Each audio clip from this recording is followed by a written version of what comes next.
the word around the league here is these guys maybe were born with a silver spoon in their mouth, and I know they're a brand new team and the fans are awesome here, but I think we have something special too, and I think we definitely proved that last night. Greetings, friends and Firebirds fans, and welcome to the Fire and Ice podcast presented by Desert Willow Golf Resort. Fire and Ice, the official podcast of your Coachella Valley Firebirds of the American Hockey League. Coming to you from Palm Desert, California, a mere Dan Bilesma wry smile away from the Birds' home ice of Acrisure Arena. I'm your host, Judd Spicer, along with this endeavor, which goes so long as the Birds skate. Again, have the privilege and the pleasure of serving as your Firebirds insider in this sophomore season of CV hockey.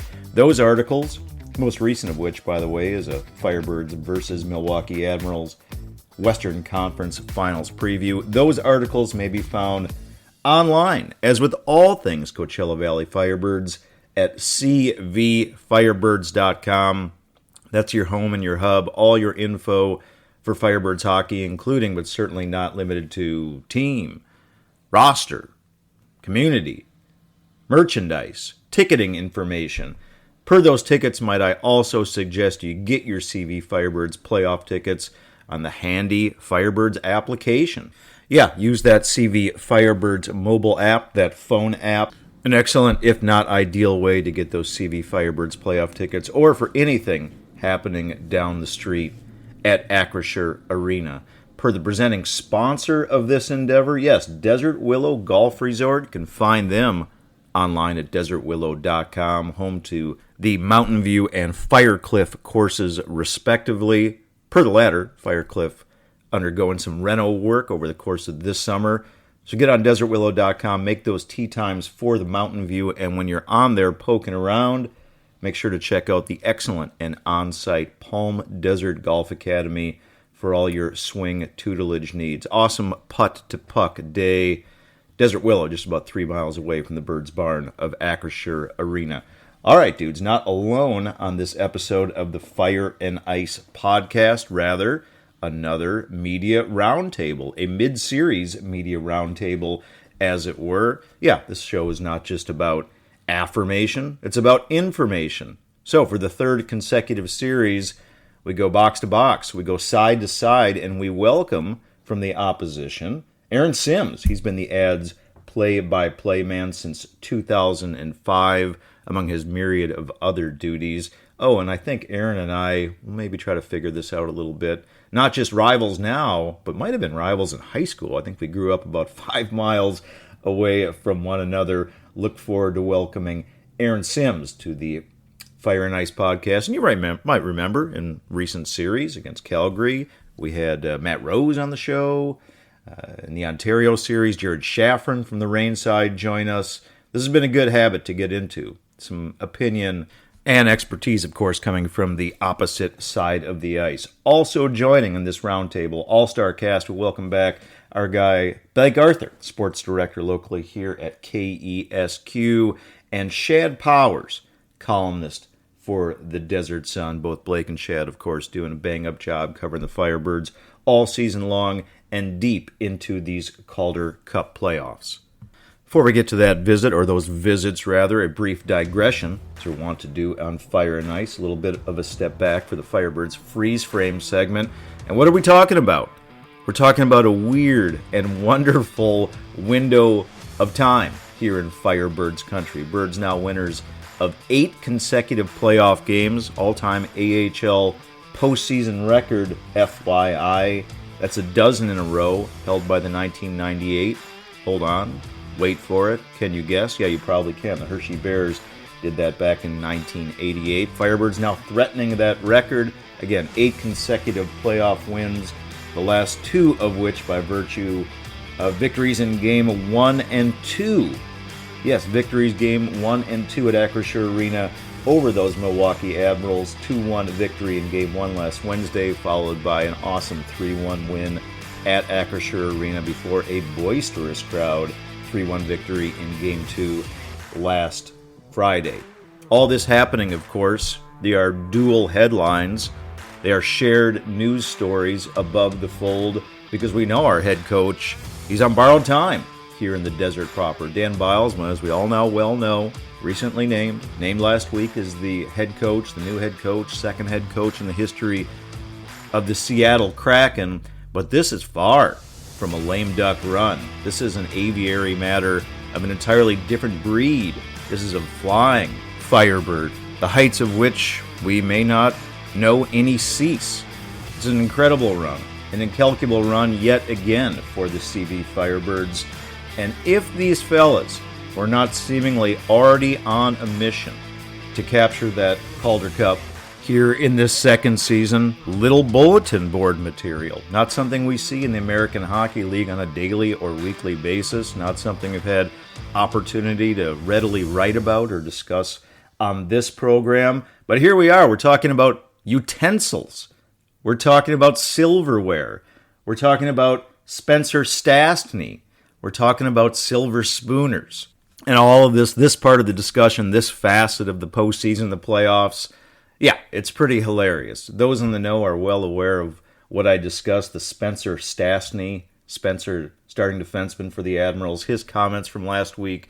Comments, by the way, which I'm nearly certain he made to Aaron Sims after Game 1, between Games 1 and 2. We'll discuss as much in further detail with our panel here shortly. But safe to say, as evidenced by the way the Birds came out in Game 2 after undoubtedly hearing those comments, I think Spencer Stastny, I think he poked the bear. Not something you want to do in Firebirds country. You don't want to tug on those wings, friends. All right, let's get to the schedule here. Of course, Games 1 and 2 now in the books. The series now turns yonder Milwaukee. Game 3 taking place this Tuesday, June 4th. Again, that is Firebirds at Ads. Start time is 5 p.m. Pacific. Game 4 take place this Thursday, June 6th. Birds at Ads, another 5 p.m. Pacific start time. Then we get into the asterisks, the if necessaries. Game 5, if needed, would be Saturday, June 8th. CV at Milwaukee, that would be a 4 p.m. Pacific start. If needed, the series would then turn back toward the desert. Game 6 would be Monday, June 10th. Milwaukee at Coachella Valley. We'd get back to our 7 p.m. Pacific start time. If needed, a deciding Game 7 would be played Wednesday, June 12th. Milwaukee at CV, 7 p.m. Pacific puck drop. Per those away games upcoming this week, yeah, check out the watch party at the casino partner Spotlight 29. Great way to watch the Birds games with your fellow flock. I was actually just at Spotlight 29 in recent days. Went to check out Bill Maher. Bill, I'm sure a regular listener of the Fire and Ice podcast, put on an awesome show. Looking forward to getting back to Spotlight for those watch parties coming up this week. Mentioned those 8 consecutive playoff wins by the Birds, including last year versus Milwaukee. Birds have now won 6 of 8 games versus the Admirals. The only times the two teams have faced one another, of course, is in the Calder Cup playoffs. Beat them 6 out of 8, including 4 straight dating to last year. Though let's not forget, in last season, Birds did take a 2-0 lead back to Milwaukee. Ads subsequently even the series at 2 games apiece, winning games 3 and 4 before the Birds won games 5 and 6. Overall playoff stats to date, this is all the games that the Firebirds have played. Leading scorer for the squad is Andrew Podorowski. Yeah, that'd be the same Potsy who had a dominating performance in Game 2 of this series and then brought a massive serving silver spoon to the post-game press conference. Overall, Andrew Podorowski with 8 points for the Birds in these Calder Cup playoffs, followed closely behind by Messrs. Lind, Captain Max McCormick, and Devon Shore with 7 points apiece in these playoffs. John Hayden, 2 goals in Game 1. 2 goals, by the way, after being the most recent guest on this program. John Hayden, Marion Studenich, Cameron Hughes, all with 6 points apiece in this postseason. Per the Milwaukee series specifically, mentioned John Hayden with that double dip in Game 1. He's got 2 goals, 1 goal apiece, all in Game 2 from Andrew Podorowski, Riker Evans, and Cole Lind. Between the pipes, Chris Drieger, dude is on fire. 8-1 now in these Calder Cup playoffs with a 2.09 goals against and a save percentage cumulatively through those 9 games of .937. Should mention that the 8 wins are tied for the Calder Cup playoff lead, while that save percentage leads the American Hockey League in the playoffs. Of course, versus Milwaukee, 2 games, a mere 2 goals allowed by Chris. He is 2-0. The save percentage, not a misprint, not misspeaking here. 2 games versus the Milwaukee Admirals, a save percentage for Chris Drieger of .971. Again, dude has been on fire in the net. All right, friends, all that offered, all that prefaced, let's get to this episode's Media Roundtable with guests Aaron Sims, Blake Arthur, and Shad Powers.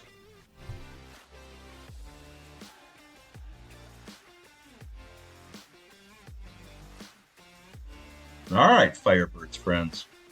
As prefaced, a caravan of all-stars here on this media Roundtable episode of the Fire and Ice podcast. Hesitant to call it a mid-series media roundtable. We got 2 games in the books in the best of 7 Western Conference Finals, Firebirds versus Admirals.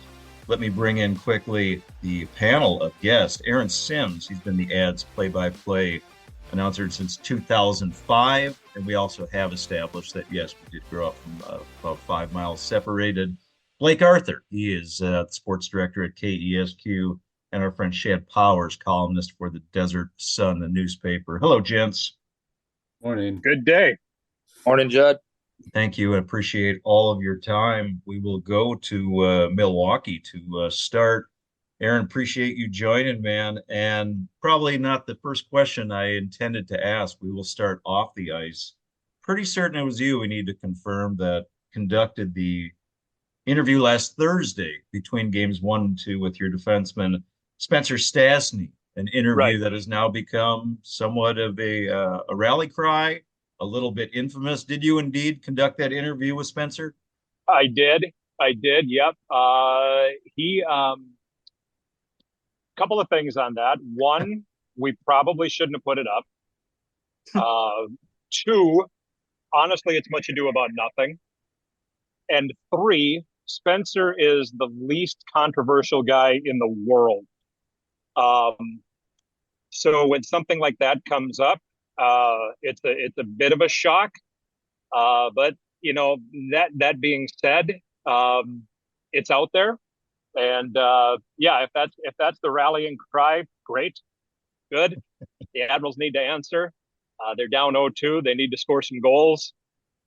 If that's the answer, then it's up to the guys who don't think they have a silver spoon in their mouth. Now, I'm only inferring this, and I know I'm taking more time than I should on this, but I'm inferring this. He's not saying they're not working hard, because clearly they do. They didn't work hard, or that they didn't work hard to get to this point, because clearly they did. You don't make it to this level unless you have an unbelievable work ethic.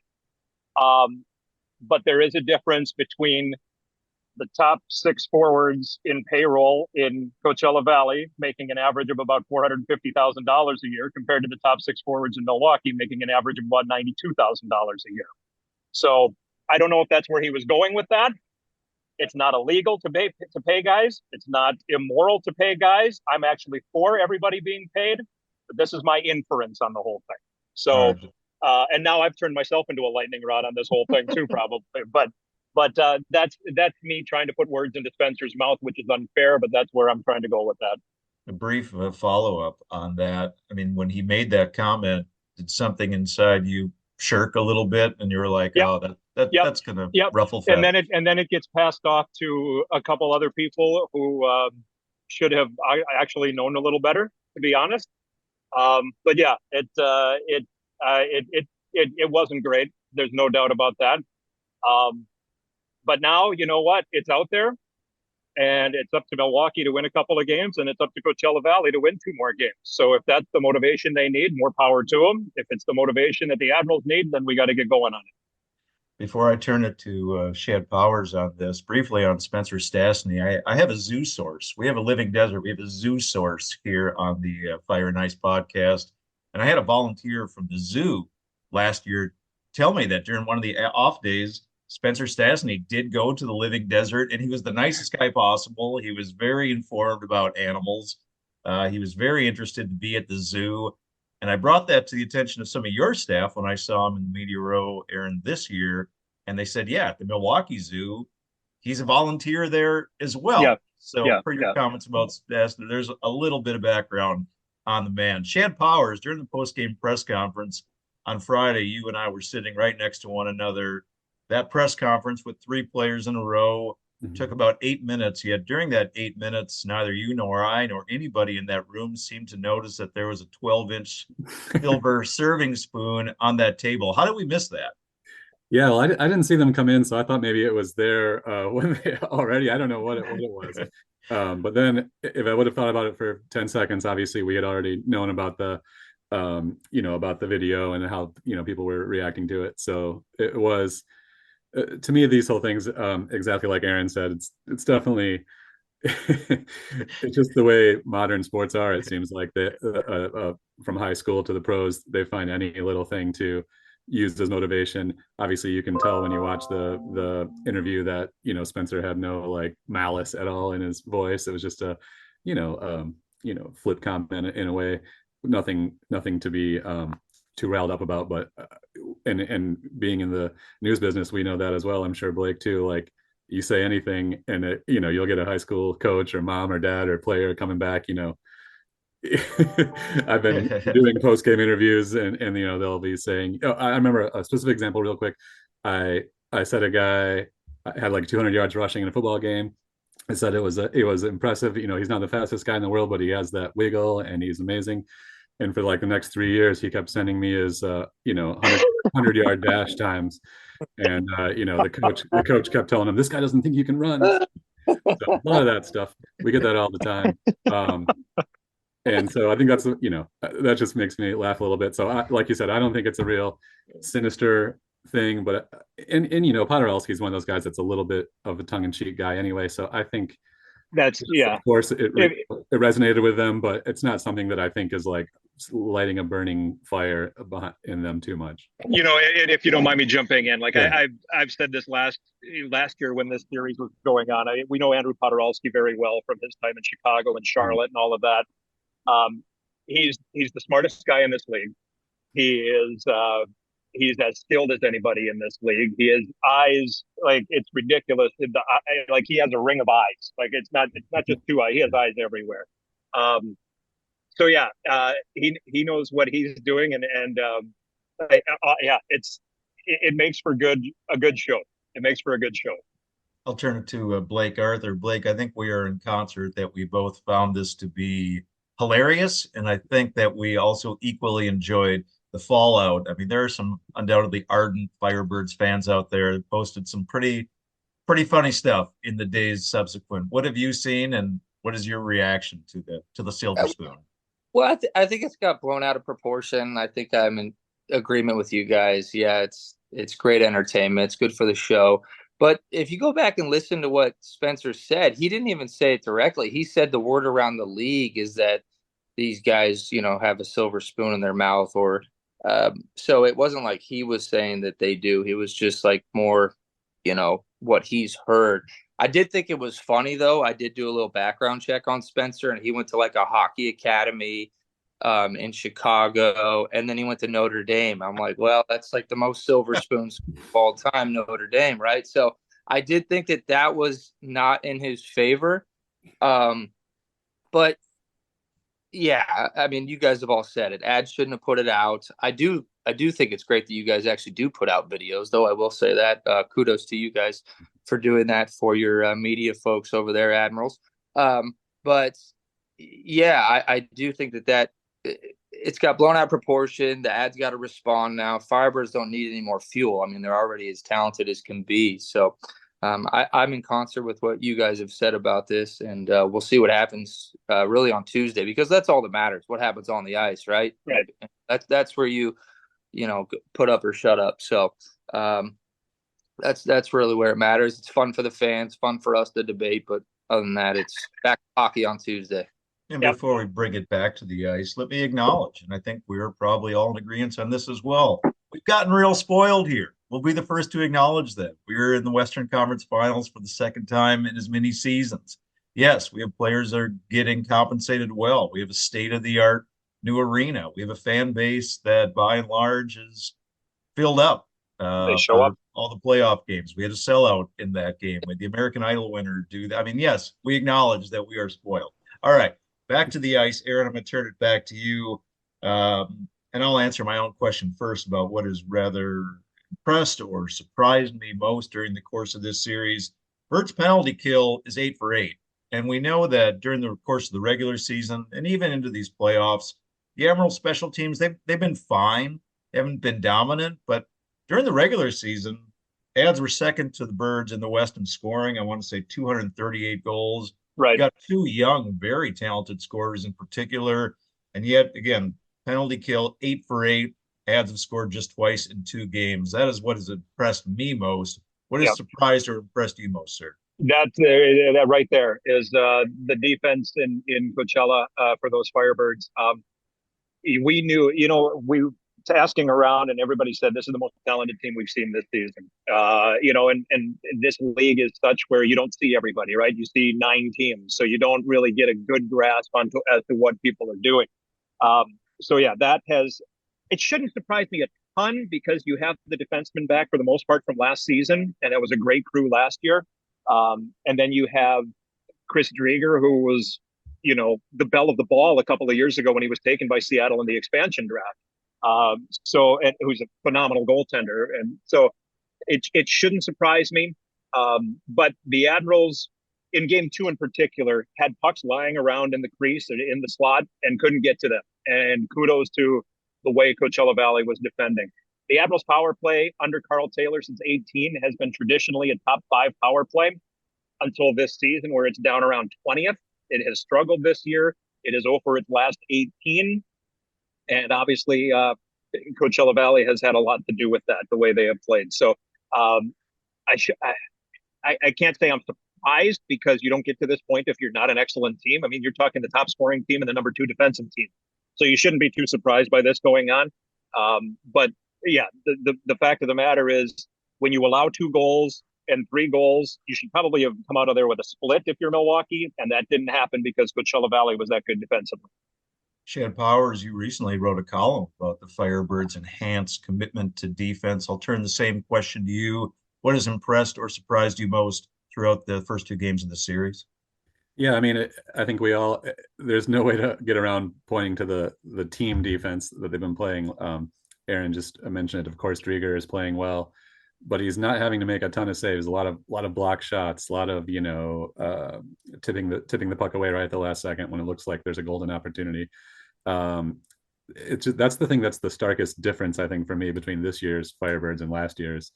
Last year's team did rely on outscoring people a lot. This year's team, I mean, it's pretty amazing. In this 8-game winning streak, they've only scored 3 goals. They've scored 3 or fewer of the 8 games, which is remarkable to win so many 3-1, 3-2 games. So that's been so impressive to me. And like I said, for us, I think that's a little different. There's a grittiness and just team wide, everybody on the ice, and those 6 defensemen are all amazing when they rotate in. So I don't know. I've just been so impressed with the commitment to team defense, and that shows up a lot in the penalty kill and at the end of games, as we've seen a million 6-on-5 situations. And to hold team scoreless in those scenarios has been impressive. Blake Arthur, what has really stood out for you through games 1 and 2? I think they ham and egg it really well, right? Like when Drieger has to make saves, he does. And then kind of like what Shad said, he's not stressed so much. I think he's playing with, stress-free and confidence right now where it's almost watching, you're like, the Admirals are in the offensive zone and you're like, I don't feel like they're going to score. Whereas like when the Firebirds are in there, it's like any shot can go in at any point. And that's no disrespect to the Admirals. I just think, like Shad said, the Firebirds defense has just been so strong. And then any chances they get, like Aaron was saying, the pucks all around the net, but then they don't really get anything on it to the net. So yeah, there's a lot of loose pucks there and opportunities. They're just not converting. And I think that's more of a credit to Coachella Valley than it is a knock on the Admirals. So, I mean, you got to give credit where credit is due. Shad wrote a great piece, as you said, about the defense of the Firebirds, the difference. Last year, we were just like, we're just going to outscore you. This year, we could beat you 1-0 if we want. And I'm saying we just because, we're down here at Coachella Valley Star. Yeah, and Bosma talks about the ability to win different games. Firebirds can go win the 6-5 game, and then they can win the 1-0 game. So I think that really says a lot about this team. Gents, real briefly on this one, I do want to talk about streaks because there are two notable ones, one for each squad over the course of the season. Aaron, I'll bring it back to you. Of course, right after the new year, almost through the entirety of February, a terrific streak for the Admirals, 19 consecutive games, second best win streak in the history of the AHL. Got a lot of national attention and deservedly so. That was remarkable and I'm sure very, very cool and fun to be a part of. Since that streak, if my Minnesota math is correct, Aaron, 37 games have been played. The Ads are 17, 18, 1-1 since the close of that 19-game win streak. If that is indeed correct, my math is right. What happened there, man? All of the injuries, and this is not an excuse necessarily, but it is. All of the injuries came in March, and that hurt. Mark Jankowski was recalled. He was the team MVP. He went to Nashville and didn't come back. And then a lot of inconsistencies set in as well. So the dog days got pushed off a little bit. The dog days are usually that time between Christmas and the All-Star break. And because the team was winning games, and then early on in that stretch, the team had a trip to Vegas. There was a lot of, it wasn't the bus trip to Des Moines, so there were a lot of things that pushed off the dog days a little bit. And then you started winning and everything, and everybody was healthy and things were going great.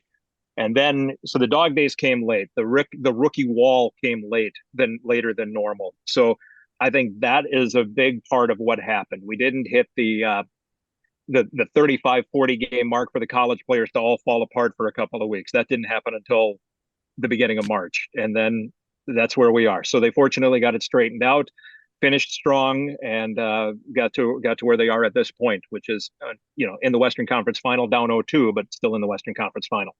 Conversely, Shad Powers, Firebirds have their own streak worthy of discussion. Now 8 consecutive playoff games after dropping the first against Calgary. AHL all-time record, as I mentioned earlier in this episode, is a dozen by the 1988. Yes, you guessed it, the Hershey Bears. We kind of asked in the post game on Friday. We referenced the streak a little bit, I think, to both players and coach. To them, they didn't seem to think it was that big of a deal numerically. I don't know. Is it a big deal to you? Yeah, I mean, I think it's a big deal in what it sort of represents, in the sense that they're, obviously about as fresh as can be in a playoff run. I mean, we had the polar opposite, as we all know, last year, where every single series they had, basically, except Milwaukee, went to a climactic winner-take-all game. So they've had rest. They haven't had as much wear and tear. And I wonder if that's playing a factor in this series. I think that helps them win close games, which they've been doing all playoffs. So I think that part of the streak, the result of playing less games because of it, I think has been very valuable. And just in general, obviously, to win 8 straight games against playoff caliber teams, is something you don't expect to happen too. So I think, of course, at some point it's going to end, and they're going to be on the wrong end of a game. And I guess how they react to that will be important. But again, it's another specialty of this squad is bouncing back, both in game and after a loss. They've had a lot of success this year. So it's been impressive to me. I really can't believe it, especially after what we witnessed last year, where you expect every, playoff series to be long and tough. So far so good, and it's been impressive. Blake Arthur, per Shad's comments, I think at this point last year, the Birds had 15 playoff games under the belt, ultimately played 26 over the course of the Calder Cup playoffs. And now, I mean, we played 9. We may not get to 20 games in the playoffs, or 26 last year. It's just a dramatic contrast. I don't know, picking between the two. Did you enjoy that last year when we were seeing each other all the time? Where you like this better, where it's been a little more spread out? No, I'm digging this. I mean, Podorowski's wife gave birth to a baby on the break. I was joking my wife. I said we could have gone to Hawaii or whatever. Like 10 days off. So, no, I'm digging this. I think it's good. I don't think the guys care about the streak though. I think that their one mission is just winning that Calder Cup. I mean, it's clear as day from Bilesma all the way down.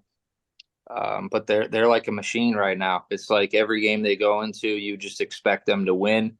If you look at the odds, I think they're favored in every game. So, yeah, the streak is cool. I think they'd like to have the streak. They definitely have a chance to get at the streak. Again, nothing against the Admirals, but yeah, this team is they just want to win games and they expect to win games. I'm almost tempted to ask them in the post game presser, what happens when you guys lose? What happens when you have the clunker?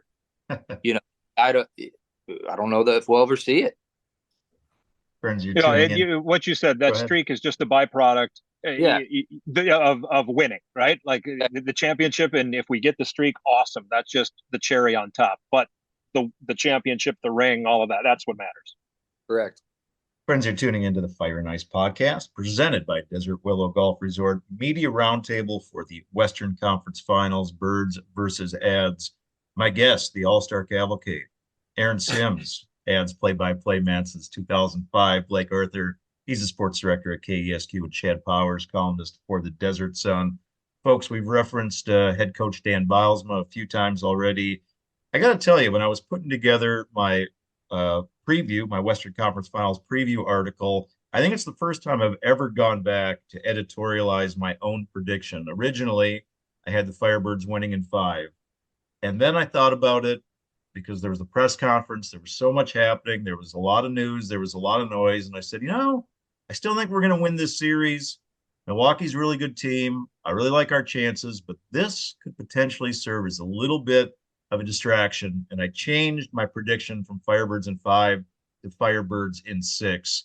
Aaron, I'll go back to you. When you heard this news, and I remember when the Admirals and the staff last Tuesday were walking in, and I saw you, Aaron. Yeah. I saw your head coach, Carl Taylor, walk in, and he had a smile on his face, and he was nodding along. He's like, yeah, big news day for you guys. And it really was. Yeah. But I wondered if you, in any way, you felt the Ads were licking their chops a little bit, thinking like, ooh, this is so much going on here. This could be a potential distraction for the Firebirds. No, I felt for Evan Pivnik because Evan has more to do had more on his plate than he had on the normal Tuesday before playoff series. So the timing is interesting. There's no doubt about that, that it came out at that point. But that being said, like, to me, that just meant they want to win it more. Like, this is our last hurrah. We know now for sure this is our last hurrah. It's official. Let's go out there and get the job done. So no, did I think that was going to be a distraction to anybody? No, because the guys who are leaders there, especially, like, they're the cream of the crop. Like Max McCormick and those guys have been around. They know how to win hockey games. Podorowski, I mean, you can't say enough good things about him. So I didn't think it was a distraction whatsoever. And I mean, good on Seattle for hiring from within, because that does not happen a lot in this business. So good on them to recognize they have a good coach right there. Shad Powers, your own prediction was Firebirds in 5 games. You apparently did not feel that the team would be in any way swayed or distracted by all the news and, again, all the noise that was going on. And we were right there. Blake was right there. We were watching the press conference on our phone while the team was practicing a day before the series got underway. Obviously, the team has not been distracted, but did you think that might be a possibility? I mean, yeah, I did. I wasn't expecting it to. I hadn't even really considered the opposite, which it seems like is happening, is where they're now sort of rallying around it. I think it was John Hayden after the first game, in essence, said that, we were so happy for him. And now it gave us another gear almost, is kind of the way he described it. I wasn't expecting that, but I think I just knew exactly what Aaron said. This particular team, I didn't figure would be rattled by the situation. Veterans across the board, even the young players have already been up in Seattle. So it's sort of like this group isn't going to be, isn't really the type of group that needs the coach to be there and has that sort of, there's a dynamic there where I just don't expect them to be rattled by anything, I guess, at this point. And then Bilesma himself, we know, is a pretty calculating, smart, obviously great coach. So he wouldn't let, I don't think, things get off the hinges or off the rails a little bit either. So I wasn't thinking that would be too big of a factor. I was just basically, basing sort of a prediction on, the way they were playing. Obviously, like we said, all three phases basically have been clicking for them the whole playoffs. So it's hard to get away from, imagine a notion where they lose 4 out of 7 games, much less, I don't know. It's just, they're just playing so well right now. It's hard to picture. That's kind of why I went with that. Certainly wasn't any disrespect to Milwaukee, who obviously we know is a fantastic team. And they've already, let's not forget, they've already had a series where they lost the first 2 games and came back and won it. So this is, the series is not over by any stretch. And Milwaukee's a proud team, also having a lot of success these last couple of years. So, it still should be interesting, but that's what I was thinking about. I wasn't thinking there was going to be a distraction problem, I guess. Blake, Arthur, in your mind, did you think that this could distract the Firebirds potentially? I mean, I thought was going to go one of two ways, right? It was going to go south or it was going to go north, which is the way it looks like it's been going. I thought it would ignite the team. If you think about it, they're just all playing an extended tryout for the head coach of the Kraken. I mean, these guys got to be extra motivated. Yeah, they want to win the cup, and that's major motivation in and of itself. But now you're playing for the boss. Great call. You got a chance to make the big club. And especially in these games, in the postseason, in these moments when it matters, he wants to know who his guys are. And, you either show up or put your tail in between your legs and run. And right now, the Firebirds have shown up. So I think Dan has taken a close look at these guys, as is the rest of his staff, Bickle and Jess. And the Firebirds are really embracing this opportunity. It's kind of a win-win. If I'm a player, if I'm a Podorowski, if I'm a Cole Lind, if I'm one of these guys, I'm like, this is awesome. I got a chance to win a cup and cement a spot on the roster for next year with the Kraken. And if not the Kraken, maybe they'll put a word in for me with another franchise. So these guys are playing for their careers, some of them. And I think it's really motivated them. And I will say this about Dan. He just seems so much at peace, so much more at peace, so much more relieved, so happy. We've never seen him like that. He's always had that chip on his shoulder. And I think now that he got the reward of getting the head job, he's kind of just that chip is no longer there. Yeah, he's a competitive guy, but I think that he feels that a sense of peace that he's earned this. And I think we can all are all in tune with saying how happy we are for him and how deserving he was of getting that job. So yeah. Friends, let's wrap it up with this one. Blake, we're going to go snake style and come right back to you. We saw what happened last year. Hey, Firebirds took the first 2 games here against the Admirals, went back to Milwaukee. We lost the next 2. Ultimately, of course, won the series coming back here to Palm Desert, did it in 6 games. In this iteration of Birds versus Admirals, Blake, do you see the series coming back to Palm Desert? Man. Ads are 5-1 at home this postseason, 1-5 on the road. So they're a good home team. Firebirds, though, as we've seen, have only lost 1 game. So I'd like to see it come back just because entertainment purposes. I don't really like sweeps or gentleman sweeps in series. I just think they're not as fun. So do I think it's coming back? Oh, I'm going to say yes. I think so. I don't know how I feel about it, but yeah, sorry, taking too long on this. But okay. Aaron's looking at me. He's not even. I don't know.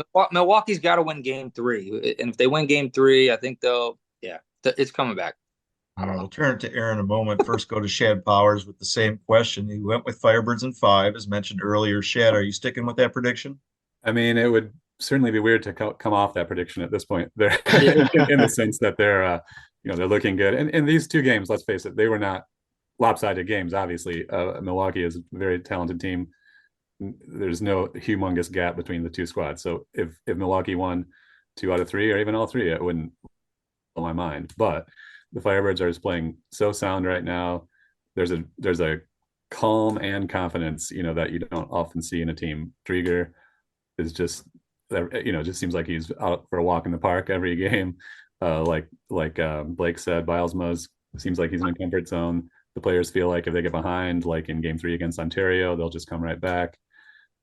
When Milwaukee tied it in game 1, the team just knew they were going to score again, and sure enough, they did. So with that kind of mindset, sometimes you just can't turn away from that. So yeah, I'll say that despite even though I'd love to see Aaron come back, I'm gonna say maybe the series does not come back to the desert.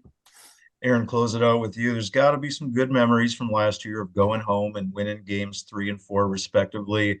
Also, some even more recent good memories. Correct me if I'm wrong on this one, but I think your game 5 against Grand Rapids might have been the biggest home attendance of the season. I know you guys had well over 8,000 for that game, so that's got to be a positive for the ads. Ultimately asking, are you getting back on a plane, Aaron, to come to Palm Desert for game 6? That's certainly my hope, but I agree with Blake. Game 3 is the key for this team. They need to win game 3. They need to get to those loose pucks. We just had the Florida Rangers series wrap up, right? And it kind of seems like that. Like Florida is Coachella Valley and the Admirals are the Rangers, and Florida has done that much more to win these games. And Coachella Valley has done that much more to win these games. So you have the Admirals had the best home record in the Western Conference this year. You had Coachella Valley had the best road record. So this is a big one. I'm sure Coachella Valley would love to go home after 4 or 5 as the victors. It's going to be up to the Admirals to do it, and I think I agree. I think if they don't get game 3, then game 3 is key. Game 3 is key. Gentlemen, so appreciative of your time, your respective expertise, and all your insights on this episode of the Fire and Ice podcast. Whatever side you're rooting for, let's all enjoy the rest of the series. Much appreciation. Thank you, fellas. Thank you, guys. Thanks, Chuck. Appreciate it.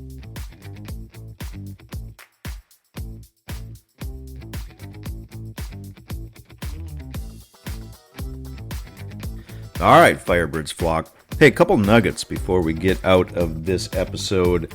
Pair of Firebirds, Captain Max McCormick and Center Andrew Podorowski, expectant fathers of late. Well, they have both had, by all accounts, beautiful and healthy baby girls. Congratulations to them. Selfishly speaking, neither birth occurred on a game day. Might have buried this nugget over in the eastern side of these Calder Cup playoffs, and intentionally buried this because we got business to take care of. We got work to do here in the West, but over on the east side, Hershey facing Cleveland. Could we be rather on a collision course again with the Hershey Bears? Perhaps. We'll see. But Hershey leads that series 2-0 by virtue of 2 overtime wins over in the east over those Cleveland Monsters. Also, probably a little late on this, the ECHL affiliate of the Seattle Kraken. The ECHL, the Kansas City Mavericks, well, they are playing in their championship finals, vying for the Kelly Cup. That series currently tied 1-1 versus the Florida Everblades. And kind of interesting in that series, KC Mavericks coach, a team, by the way, that includes multiple, if not several, former and certainly future Firebirds. That team is led by the sonorously named Tad O'Had. Tad's previous job, well, he was coaching the Florida Everblades. Game 3 of that series plays on. This Wednesday will take place in Florida. And FYI, Shad Powers, guest on this episode, well, he counted Tad O'Had as a potential candidate to be named the next Firebirds coach. You know, when we asked Troy Bodie last week about when that would take place, when the next coach would be named, he made it sound like this season is going to be fleshed out, played out in full before we get any news or any naming of the second head coach in Firebirds history. But Tad O'Had, if he's in the discussion, deservedly so, doing a great job with the Kansas City Mavericks this year. All right, friends, so appreciative of your time, your interest, your ears, your continued support of this endeavor. Again, as previously mentioned, so long as the Firebirds go, as does this program. Equal appreciation goes to this episode's guest, the Media Roundtable, Aaron Sims from Milwaukee, the Ads play-by-play announcer, been doing it there since 2005. Our guy at KESQ, he's the sports director over there, Blake Arthur. Appreciate Blake's time, and of course, Shad Powers. Always a pleasure to chat with Shad. Shad Powers, a columnist for the Desert Sun newspaper. Equal appreciation extends to the presenting sponsor of this endeavor, that be Desert Willow Golf Resort, also right here in sunny Palm Desert, California. Those boys love their Firebirds. Been seeing them at every game. They've been season ticket holders since the outset. Have a great putt-to-puck day. You go tee it up over at Desert Willow. Slide right on down about 3.5 miles to Acrisure Arena to check out a Birds game, a Birds playoff game, I should editorialize, come the evening hours. Get your tee times online for the Mountain View and Firecliff courses, although right now it is simply the Mountain View course, which is not simple at all. It's a wonderful and beautiful track. While the Firecliff undergoes a summer renovation, tee time at desertwillow.com. And again, for your swing tutelage needs while you're poking around down there, be sure to check out the awesome and on-site Palm Desert Golf Academy. I'm actually headed over there one morning this week for a few swing tips of my own, for which I'm currently in some desperate need. All right, so we'll see you not just at Acrisure Arena, but over at Desert Willow Golf Resort as well. Also hope to see you in days ahead at those watch parties, those official Firebirds watch parties taking place at Spotlight 29 Casino, just down the road in Coachella. This Tuesday, Game 3, CV at Milwaukee. Again, that is a 5 p.m. Pacific puck drop. Game 4 this Thursday, June 6th, Firebirds at Admirals, another 5 p.m. Pacific start if needed. This Saturday, June 8th, CV at Milwaukee. That will take place 4 p.m. A 4 p.m. Pacific start time if needed for Game 5. And then if necessary, asterisks. I knew I was going to butcher that at some point. Anyway, whatever they're called, they abound. Game 6, if needed, would be Monday, June 10th. Coming back here to the desert, ads at Firebirds, 7 p.m. start. And then again, if needed, Game 7, a deciding Game 7 would be played this Wednesday, June 12th. Milwaukee at Firebirds, 7 p.m. puck drop. Thanks again, everybody, for tuning in. Enthusiasm abounds for how far we can ride this train, how far and how high this flight will ultimately go. For all the Silver Spooners out there, remember, as always, one valley, one team, rising together.